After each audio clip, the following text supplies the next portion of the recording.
dynamisme croissant des relations égypto-turques.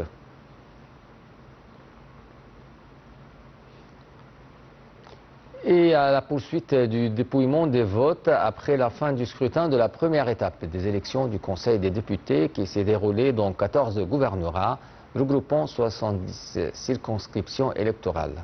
Selon le directeur du bureau exécutif de l'autorité nationale des élections, le conseiller Ahmed Benderi, le vote s'est déroulé avec transparence et les résultats du vote de cette étape seront annoncés le 18 novembre. Avec nous maintenant du gouvernorat d'El Menia, notre envoyé spécial Nal TV, Hani Farag. Bonjour Hani.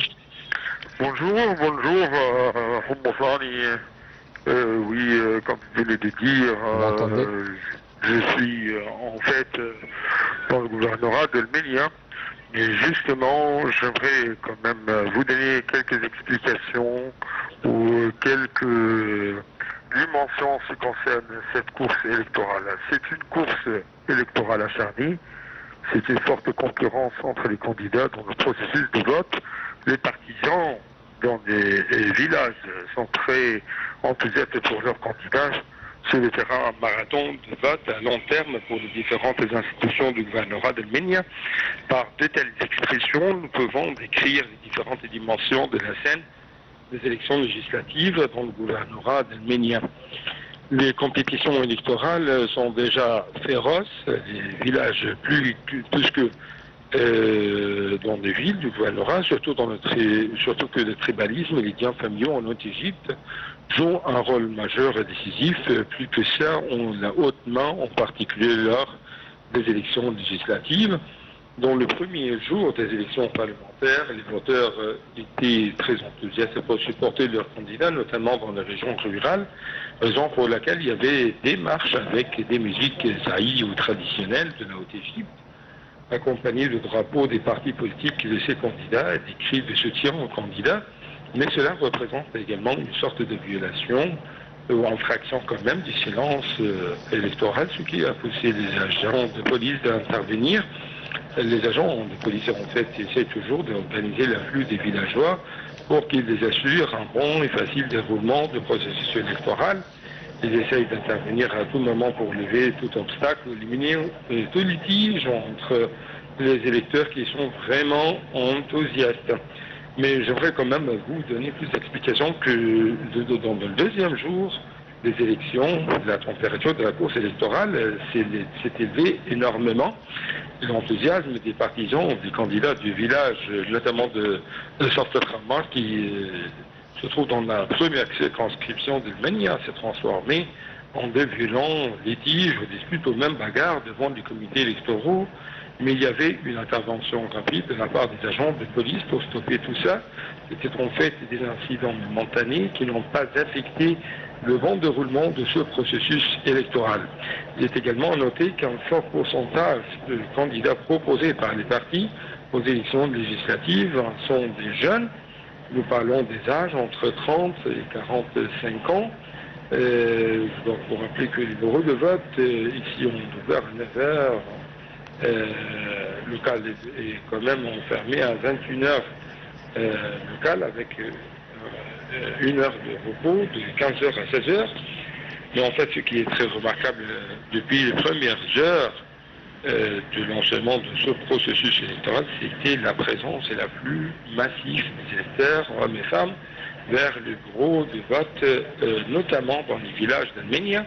On a remarqué quand même l'ouverture en retard des comités électoraux dans les villages montagnes d'El Menia, notamment dans la première circonscription.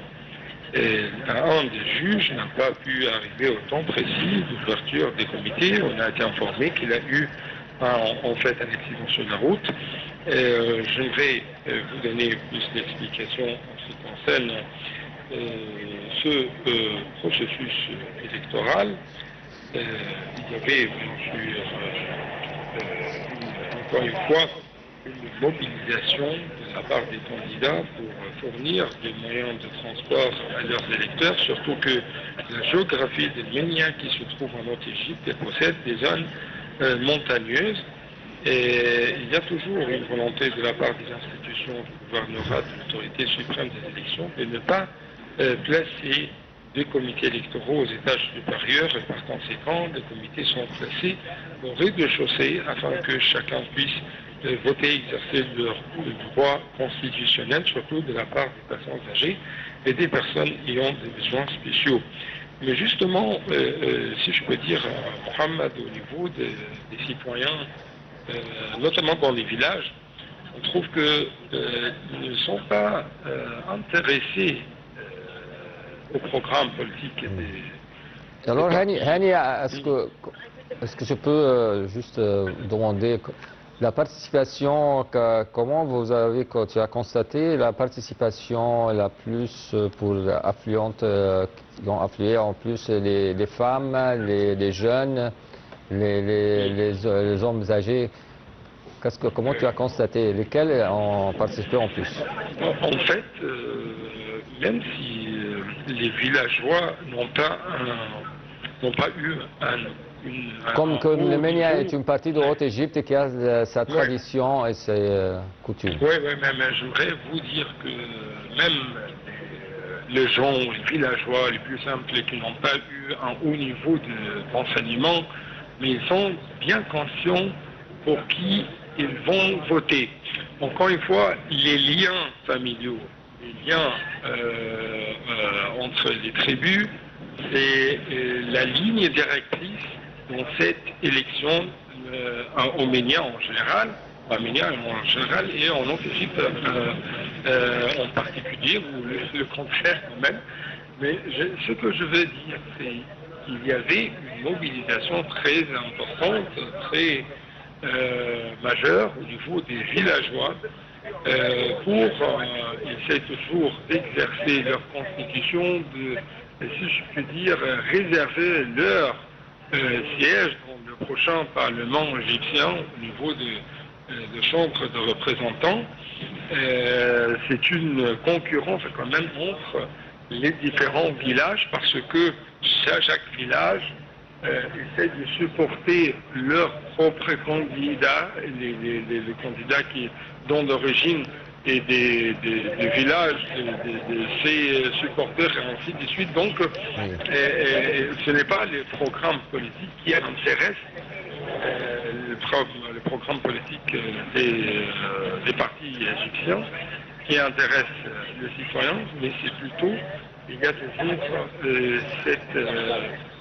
cet élan impulsif de la part naturel quand même de la part de ces électeurs égyptiens qui se trouvent dans le gouvernorat de Ménia. Oui. Merci bien Hani pour tes éclaircissements sur le déroulement des élections du deuxième jour et dernier jour de la première phase des élections législatives. Hani Farag, notre correspondant du gouvernorat de Ménia, merci beaucoup.